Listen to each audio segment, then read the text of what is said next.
dancing in a foreign land. Uncle Sam does the best he can. You're in the army now. Un tema más que adecuado, este clásico de Status Quo, para uno de los temas sobre los cuales vamos a conversar con Agustín Alcalá, corresponsal de Onda Cero en Estados Unidos. Agustín, muy buenas noches. Buenas noches. Agustín, la segunda enmienda a debate. El Tribunal Supremo de los Estados Unidos tiene que dar un veredicto en los próximos meses sobre ese derecho, esa segunda enmienda que permite, o que por lo menos eso es lo que se va a decidir, si permite poseer armas, portar armas a los ciudadanos. Nunca unas 27 palabras, que son las que se incluyen en la segunda enmienda de la Constitución norteamericana, han dividido tanto a esta nación entre aquellos que consideran que el derecho a llevar armas es sagrado y los que mantienen que la Constitución, los padres fundadores, en esta segunda enmienda nunca quisieron decir que los individuos tenían derechos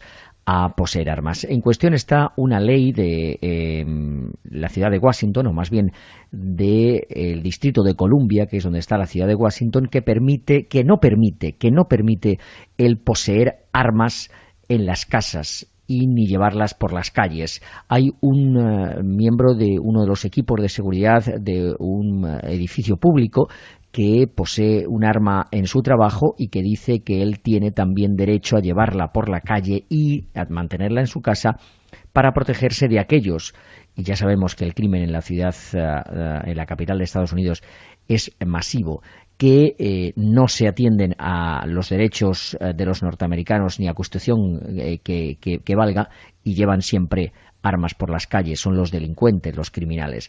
Este hombre ha acudido a varios tribunales hasta que su caso esta semana ha sido recibido y aceptado por el Tribunal de Estados Unidos, que hacía 70 años que no se enfrentaba a un tema de derecho a las armas. En cuestión está la lectura que se haga de estas palabras y sobre todo de lo que quiere decir una milicia bien regulada, que es como comienza la segunda enmienda de la Constitución norteamericana. Una milicia bien regulada que quizá para los padres fundadores en 1791, cuando se incluyó esta enmienda, quería decir que el gobierno era el que debía de proteger a los ciudadanos en caso de un ataque externo. Recordemos, este país estaba a unos 10 años de haberse formado.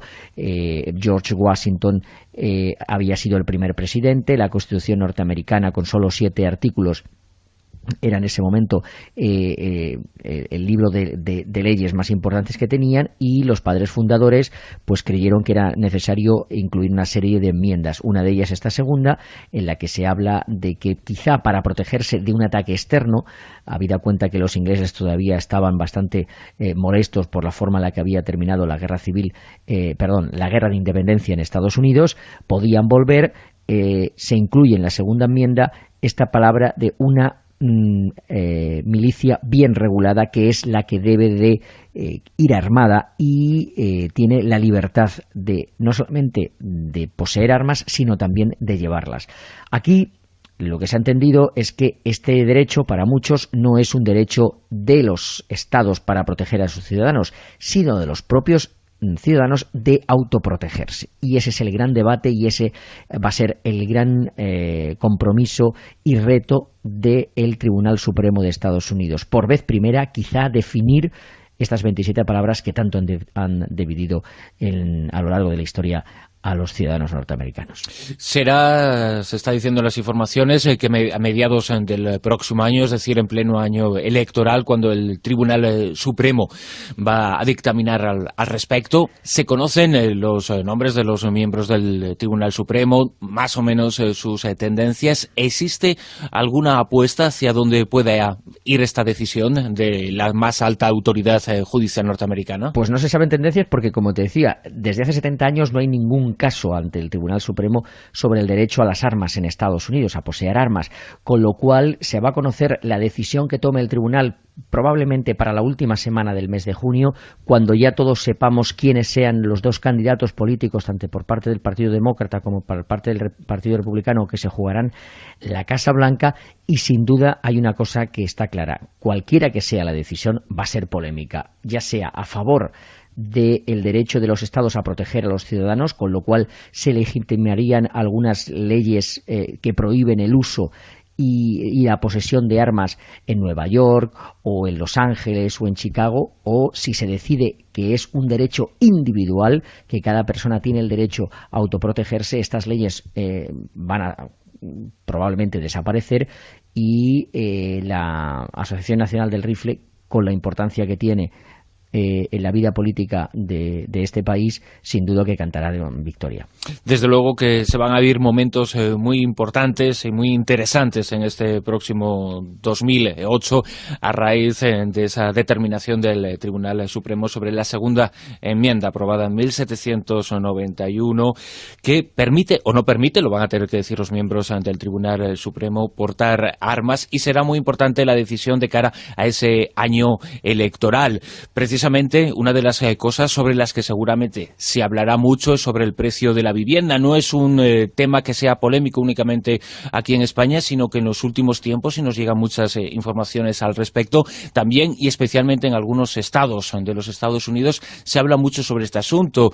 De hecho, algunos de nuestros oyentes nos han consultado al respecto sobre cuál es el precio de la vivienda en Estados Unidos, cuál es el salario medio del ciudadano norteamericano en según qué estado, y qué relación y qué influencia tiene eso sobre el poder adquisitivo de cada uno de los ciudadanos norteamericanos. ¿Cómo está el tema de la vivienda y del salario medio en los Estados Unidos en estos momentos? El precio de una vivienda en Estados Unidos, el precio medio es de unos $143.000, pero claro, hay que hacer muchas especificaciones y colocar esta cifra muy entre comillas. ¿Por qué? Porque $143.000 no compra casi nada en Nueva York o en Los Ángeles, pero sí $143.000 consigue comprarte una casa en estados como en Indiana o Illinois.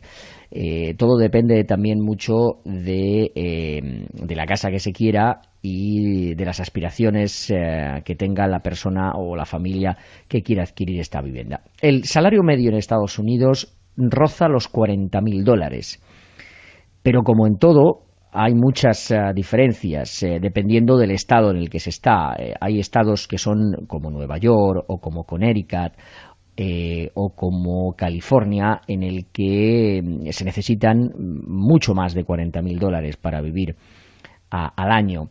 Esta cifra de $40.000, que es el salario en medio, es muy particular también, porque si la medimos con respecto a lo que ganan, por ejemplo, los consejeros más importantes y directores de las empresas donde estos empleados que ganan los $40.000 están asalariados, pues la verdad es que se quedan casi nada. Es decir, el sueldo medio de un CEO, lo que se llama aquí el jefe del consejo de administración de una empresa, es de $10,8 millones. Es decir, son aproximadamente 277 veces más de lo que ganan los empleados de Estados Unidos, 270 veces más exactamente. ¿Cómo esto se mide en otras profesiones? Los $40.000 se quedan en casi la mitad de lo que percibe un abogado que sale de la escuela de Derecho, que viene a percibir unos $90.000. Se queda muy por debajo también de lo que viene a recibir un doctor, que en el primer empleo que tiene puede recibir unos $76.000. Y se queda también muy bajo con respecto a una profesión que aquí en Estados Unidos está muy bien considerada y que yo creo que en España no lo es tanto. Aquí los bomberos son personas que ganan mucho dinero, y sobre todo los bomberos que trabajan en pequeñas comunidades, en los suburbios, por ejemplo. Hay bomberos que ganan una media de $100.000 como su primer sueldo. Y un jefe de bomberos con años de experiencia puede estar ganando hasta $180.000. Por lo tanto, el sueldo medio en Estados Unidos depende mucho del estado en el que te encuentres y del porcentaje que de tu sueldo se trague la vivienda. Si hay que pagar mucho en la hipoteca de la casa, aquí lo que se habla, la recomendación que se hace es que no supere nunca 1/3 del sueldo. Pero realmente eso para muchos norteamericanos es un verdadero sueño, y quizás estamos viviendo en estos momentos una de las graves crisis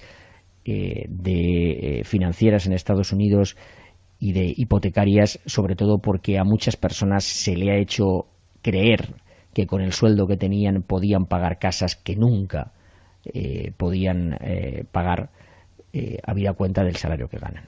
Yo no sé si es un mito o es una leyenda, pero por lo menos es común hablarlo y escuchar comentarios al respecto de las típicas teleseries norteamericanas de familias de clase media que viven en zonas residenciales junto a las grandes ciudades, y la idea que se traslada es que ese tipo de forma de vida, ese tipo de viviendas son mucho más baratas de lo que pueden ser en Europa o de lo que puede ser en España. ¿Es cierto esa leyenda o el mito se está rompiendo? Es cierto que hay zonas en Estados Unidos donde el nivel de vida es, a relación del sueldo del que se percibe las personas, es muy asequible. Podemos hablar del interior, podemos hablar de Florida, o podemos hablar de Illinois, Indiana, incluso Alaska, Anchorage. Anchorage es una ciudad donde se puede vivir muy bien, se puede disfrutar de la naturaleza, pero claro, hay que irse a Alaska para vivir y disfrutar de la naturaleza de esta forma. Todo depende mucho de una frase que es no solamente el eslogan más conocido del mundo inmobiliario: location, location, location, es decir, el lugar donde está la casa o el trabajo o la vida de las personas que eligen trasladarse a este sitio.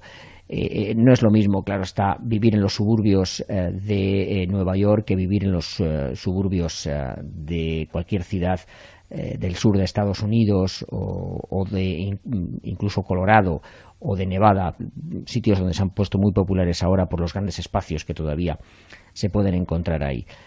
Todo depende mucho también de la escuela de los niños donde vayan a ir. Es decir, a la hora de seleccionar el lugar donde se vaya a vivir en Estados Unidos hay que hacer muchas cuentas, hay que poner en un lado la vivienda, la educación y sobre todo luego el salario en el que se percibe.